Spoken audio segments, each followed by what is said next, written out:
ಕರ್ನಾಟಕ ರಾಜ್ಯ ಅನುಮತಿ ಪಡೆದ ವಿದ್ಯುತ್ ಗುತ್ತಿಗೆದಾರರ ಸಂಘದ ವತಿಯಿಂದ ವಿವಿಧ ಬೇಡಿಕೆಗಳ ಈಡೇರಿಕೆಗೆ ಆಗ್ರಹಿಸಿ ಬೆಂಗಳೂರಿನಲ್ಲಿ ಬೃಹತ್ ಪ್ರತಿಭಟನೆ ನಡೆಸಲು ಕರೆ ನೀಡಲಾಗಿದೆ. ರಾಜ್ಯದಲ್ಲಿನ ವಿದ್ಯುತ್ ಗುತ್ತಿಗೆದಾರರಿಗೆ ಸಂಬಂಧಿಸಿದ ಹಲವು ಸಮಸ್ಯೆಗಳು ಹಾಗೂ ಸರ್ಕಾರದ ಕೆಲವು ಆದೇಶಗಳ ವಿರುದ್ಧ ಆಕ್ರೋಶ ವ್ಯಕ್ತಪಡಿಸಿರುವ ಸಂಘದ ಪದಾಧಿಕಾರಿಗಳು ತಮ್ಮ ಹಕ್ಕುಗಳಿಗಾಗಿ ಈ ಪ್ರತಿಭಟನೆ ಆಯೋಜಿಸಿದ್ದಾರೆ. ಬುಧವಾರ ಬೆಳಗ್ಗೆ 10:30ಕ್ಕೆ ಬೆಂಗಳೂರಿನ ಫ್ರೀಡಂ ಪಾರ್ಕ್ನಲ್ಲಿ ರಾಜ್ಯದ ವಿವಿಧ ಜಿಲ್ಲೆಗಳಿಂದ ಸಾವಿರಾರು ವಿದ್ಯುತ್ ಗುತ್ತಿಗೆದಾರರು ಈ ಪ್ರತಿಭಟನೆಯ ತಕ್ಷಣವೇ ತಮ್ಮ ಬೇಡಿಕೆಗಳನ್ನು ಈಡೇರಿಸಬೇಕು ಎಂದು ಸಂಘದ ಮುಖಂಡರು ಆಗ್ರಹಿಸಿದ್ದಾರೆ.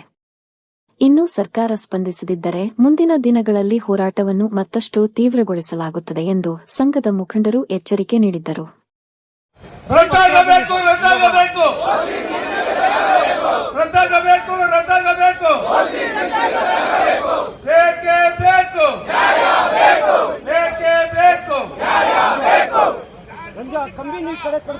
ಈ ಸಭೆಗೆ ಇಂಡಿಯಾ ಇಂಡಸ್ಟ್ರಿಯಲ್ ಅಸೋಸಿಯೇಷನ್ ಪ್ರೆಸಿಡೆಂಟ್ ಆದಂತಹ ಡಿ.ಪಿ. ದಾನಪ್ಪನವರು ಆಗಮಿಸಿದ್ದಾರೆ. ಅವರಿಗೂ ಈ ಸಂಘದ ಪರವಾಗಿ ಸ್ವಾಗತವನ್ನು ಕೋರ್ತೇನೆ. ವಿದ್ಯುತ್ ಗುತ್ತಿಗೆದಾರರ ಸಂಘದ ಗೌರವಾಧ್ಯಕ್ಷರಾದಂತಹ ರಮೇಶ್ ಅವರೇ, ಸಂಘದ ಬಂತು ಯಾಕಾಗಿದೆ ಅಂತ ನಮ್ಮ ದೇಶದಲ್ಲಿ ಮತ್ತು ರಾಜ್ಯದಲ್ಲಿ ಸಮಸ್ಯೆ ಎಲ್ಲಿಂದ ಮೊದಲು ಜಾರಿಗೆ ತರ್ತಾರೆ. ಪಾಲಿಸಲಾಗದಂತ ಕಾನೂನನ್ನ ಜಾರಿಗೆ ತಂದು ಅದನ್ನ ಎನ್ಫೋರ್ಸ್ ಮಾಡೋದಿಲ್ಲ. ಎನ್ಫೋರ್ಸ್ ಮಾಡದೆ ಬಿಟ್ಬಿಡ್ತಾರೆ ಜನ ತಪ್ಪು ಮಾಡೋದಕ್ಕೆ. ತಪ್ಪು ಮಾಡಿದ್ಮೇಲೆ ಜೂಟ್ ಹಿಡ್ಕೊಂಡು ಅವಾಗ ಏನಕ್ಕೆ, ಯಾವ ಕಾರಣಕ್ಕೆ ಎಲ್ಲ ರಾಜ್ಯ ನಡೆಸೋರು ದೇಶ ನಡೆಸೋರು ಏನಪ್ಪ?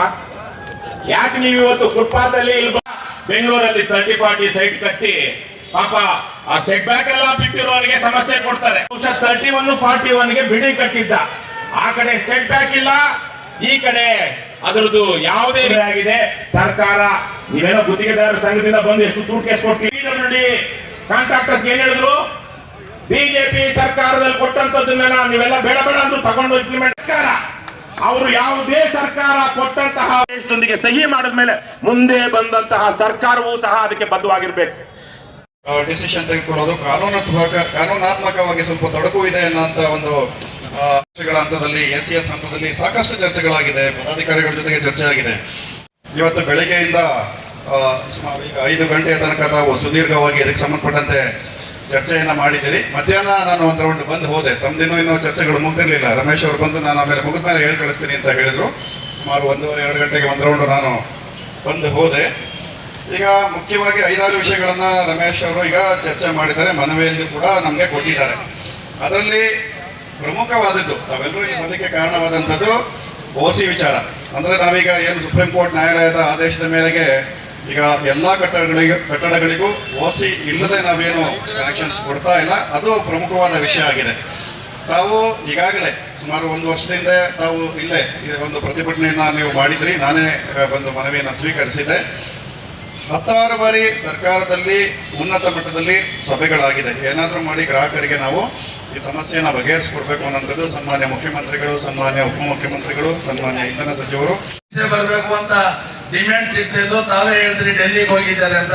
ಅದಕ್ಕೋಸ್ಕರ ನೀವು ನಮ್ಮ ಪರವಾಗಿ ಕೆಲಸವನ್ನ ನಿರ್ವಹಿಸ್ತೀರಾ, ಸರ್ಕಾರದ ಪ್ರತಿನಿಧಿಯಾಗಿ ಬಂದಿರ್ತೀರ.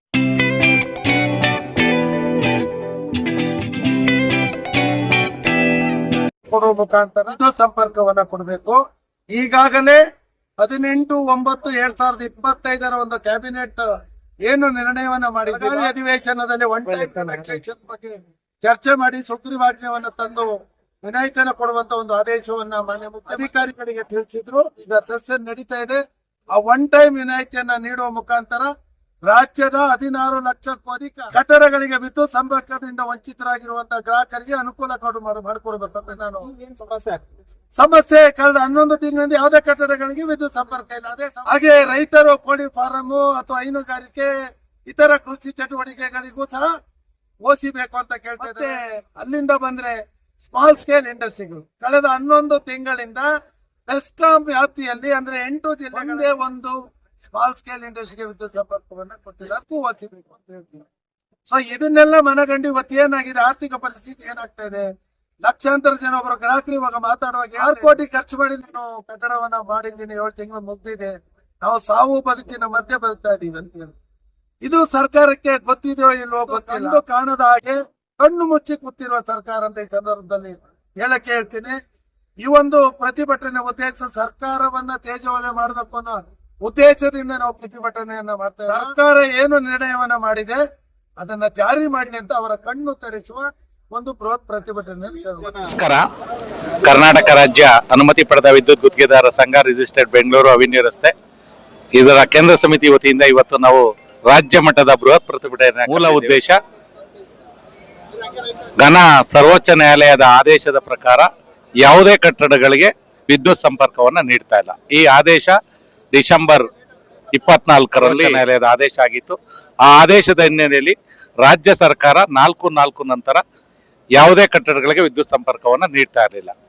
ನಾವು ಈಗ ಇವತ್ತಿನ ಏನ್ ಬೇಡಿಕೆ ಇಟ್ಟು ಹಿಂದೆ ಸರ್ವೋಚ್ಚ ನ್ಯಾಯಾಲಯದ ಆದೇಶಕ್ಕಿಂತ ಮುಂಚೆ ತಾತ್ಕಾಲಿಕ ವಿದ್ಯುತ್ ಸಂಪರ್ಕವನ್ನು ಪಡೆದು ಹಲವಾರು ಇದು ವರ್ಕ್ ಆರ್ಡರ್ ಆಗಿರ್ಬೋದು, ಇಂಟಿಮೇಷನ್ ಆಗಿರ್ಬೋದು, ದುಡ್ಡು ಕಟ್ಟಿಸ್ಕೊಂಡಿರ್ತಾರೆ. ಅಂತ ಕಟ್ಟಡಗಳಿಗೆ ಒಂದು ಟೈಮ್ ರಿಯಾಯಿತಿಯನ್ನು ಅಂತ ಕಟ್ಟಡಗಳಿಗೆ ವಿದ್ಯುತ್ ಸಂಪರ್ಕವನ್ನ ನೀಡಿ ಅಂತ ಹೇಳಿ ನಾವು ರಾಜ್ಯ ಸರ್ಕಾರಕ್ಕೆ ಹಲವಾರು ಬಾರಿ ಮನವರಿಕೆ ಮಾಡಿದ್ವಿ. ಖುದ್ದಾಗಿ ಮಾನ್ಯ ಮುಖ್ಯಮಂತ್ರಿಗಳನ್ನ, ಇಂಧನ ಸಚಿವರನ್ನ ಮತ್ತೆ ಉಪಮುಖ್ಯಮಂತ್ರಿಗಳನ್ನ ಭೇಟಿ ಮಾಡಿದ್ವಿ.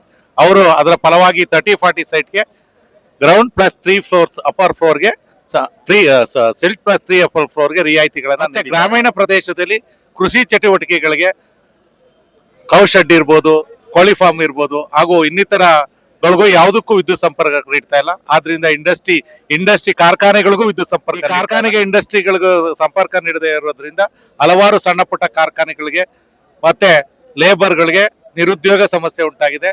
ಜೊತೆಗೆ ಹಲವಾರು ಈ ಕಟ್ಟಡ ಈಗೇನು ವಿದ್ಯುತ್ ಸಂಪರ್ಕ ಇಲ್ಲ ಅಂದ್ರೆ ಕಟ್ಟಡಗಳ ನಿರ್ಮಾಣ ಕುಂಠಿತ ಆಗುತ್ತೆ.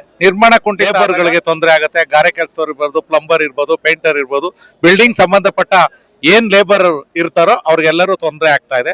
ಜೊತೆಗೆ ನಿರುದ್ಯೋಗ ಸಮಸ್ಯೆನೂ ಆಗ್ತಾ ಇದೆ ಜನಕ್ಕೆ. ಆಮೇಲೆ ಅದರಿಂದ ಚೈನ್ ಬಿಲ್ಡಿಂಗ್ ಸಂಬಂಧಪಟ್ಟ ಏನ್ ವಸ್ತುಗಳು ಇರ್ಬೋದು, ವೈರ್ ಇರ್ಬೋದು, ಸಿಮೆಂಟ್ ಇರ್ಬೋದು, ಲಾಕ್ ಮತ್ತೆ ಹಾರ್ಡ್ವೇರ್ ಐಟಮ್ಸ್ ಇರ್ಬೋದು, ಹಲವಾರು ಐಟಮ್ಸ್ಗಳು ಸೇಲ್ ಆಗದೆ ಇದ್ದಾಗ ಇಂಡಸ್ಟ್ರಿಗೂ ಅದು ಎಫೆಕ್ಟ್ ಇಂದ ಜನದಲ್ಲಿ ನಿರುದ್ಯೋಗ ಸಮಸ್ಯೆ ಜಾಸ್ತಿ ಆಗ್ತಾ ಇದೆ. ಜೊತೆಗೆ ಹಣದ ಕೊರತೆ, ನಿರುದ್ಯೋಗ ಸಮಸ್ಯೆ, ಇದರದಿಂದ ಬೇರೆ ತರದ ಚಟುವಟಿಕೆಗಳು ಆಗ್ತಾ ಇದೆ. ಆದ್ರಿಂದ ನಾವು ಗೃಹ ಸರ್ಕಾರಕ್ಕೆ ಮನವರಿಕೆ ಮಾಡಿ ಈ OCCC ಇಂದ ರಿಯಾಯಿತಿ ಮಾಡಿ, ಈ OCCC ಸುಪ್ರೀಂ ಕೋರ್ಟ್ ಆದೇಶ ಆಗಿದ್ರು ಇತರ ರಾಜ್ಯದಲ್ಲಿ ಇದನ್ನ ಇಂಪ್ಲಿಮೆಂಟ್ ಮಾಡಿ, ಕರ್ನಾಟಕದಲ್ಲಿ ಮಾತ್ರ ಯಾಕೆ ಇಂಪ್ಲಿಮೆಂಟ್ ಮಾಡಿದೀರಾ? ನಾವು ಸರ್ವೋಚ್ಚ ನ್ಯಾಯಾಲಯದಕ್ಕೆ ಆದೇಶ ವಿರುದ್ಧ ಮಾತಾಡ್ತಾ ಇಲ್ಲ. ಈ ಹಿಂದೆ ಆಗಿರುವಂತ ಕಟ್ಟಡಗಳಿಗೆ ತಾತ್ಕಾಲಿಕ ವಿದ್ಯುತ್ ಸಂಪರ್ಕ ಪಡ್ಕೊಂಡು ಬ್ಯಾಂಕ್ ಅಲ್ಲಿ ಲೋನ್ ತಗೊಂಡವ್ರೆ, ಕೈ ಸಾಲ ಮಾಡಿದ್ದಾರೆ, ಅವ್ರಿಗೆ ವಿದ್ಯುತ್ ಸಂಪರ್ಕ ಇಲ್ಲದೆ ಬಾಡಿಗೆದಾರರು ಬರ್ತಾಯಿಲ್ಲ, ಅಥವಾ ಅವ್ರ ಕಟ್ಟಡ ಕಟ್ಕೊಂಡಿರೋ ಮನೆಗೆ ಸ್ವಂತವಾಗಿ ಕಟ್ಕೊಂಡಂತವ್ರು ಅವ್ರ ಮನೆಗೆ ಹೋಗ. ಆದ್ರಿಂದ ಈ ತರ ಹಲವಾರು ಸಮಸ್ಯೆಗಳಿವೆ. ಸರ್ಕಾರ ನೀವು ಹಲವಾರು ಜನಪರ ಕಾರ್ಯಕ್ರಮಗಳನ್ನ ಮಾಡಿದ್ದೀರಿ, ಹಲವು ಕೊಡುಗೆಗಳನ್ನ ಉಚಿತವಾಗಿ ಕೊಡ್ತಾ ಇದ್ದೀರಿ. ಈ ವಿದ್ಯುತ್ ಸಂಪರ್ಕವನ್ನ ಕೊಡಿ ಅಂತ ಹೇಳಿ ಸರ್ಕಾರಕ್ಕೆ ಹಲವಾರು ಮನವರಿಕೆ ಮಾಡಿದ್ರು ಸಹ ಅವರು ಕಾಲಹರಣ ಮಾಡಿ ನಮ್ಗೆ ಯಾವುದೇ ರೀತಿ ಪ್ರತಿಕ್ರಿಯೆ ಮಾಡದೇ ಇರೋದ್ರಿಂದ ಇವತ್ತು ನಾವು ಈ ಪ್ರತಿಭಟನೆ. ಧನ್ಯವಾದಗಳು. HV ಚಂದ್ರಬಾಬು. ನಮ್ದು ನಮ್ಮ ರಾಜ್ಯಾದ್ಯಂತ ನಮ್ಮ ಸಂಘದಲ್ಲಿ 15,000 ಸದಸ್ಯರನ್ನ ಹೊಂದಿದ್ದೀವಿ. ನಮ್ಮ ಕಾರ್ಮಿಕರು ಅವರು ಇತರರೆಲ್ಲ ಸೇರಿ ಸುಮಾರು 30 ಲಕ್ಷ ಜನಕ್ಕೂ ನಾವು ಅಧಿಕಾರ ಇದ್ದೀವಿ. 31 ಜಿಲ್ಲಾ ಸಮಿತಿಗಳಿವೆ, 203 ತಾಲೂಕು ಸಮಿತಿಗಳಿವೆ. ಎಲ್ಲ ರಾಜ್ಯ ಮಟ್ಟದಲ್ಲಿ ನಾವು ದೊಡ್ಡ ಮಟ್ಟದ ಪ್ರತಿಭಟನೆಯನ್ನ ಹಮ್ಮಿಕೊತೀವಿ. ಈ ಪ್ರತಿಭಟನೆಯಲ್ಲಿ ಭಾಗವಹಿಸಿ ಯಾವುದೇ ಉದ್ವೇಗಕ್ಕೊಳಗಾಗದೆ ಅಥವಾ ಆಚೆ ಹೋಗದೆ ಈ ಪ್ರತಿಭಟನೆ ಸಕ್ಸಸ್ ಆಗಕ್ಕೆ ಎಲ್ಲರೂ ಶಾಂತಿಯುತವಾಗಿ ಈ ಪ್ರತಿಭಟನೆಯಲ್ಲಿ ಭಾಗವಹಿಸಿ. ನಾನು HV ಚಂದ್ರಬಾಬು, ರಾಜ್ಯ ಪ್ರಧಾನ ಕಾರ್ಯದರ್ಶಿ, ಬೆಂಗಳೂರು.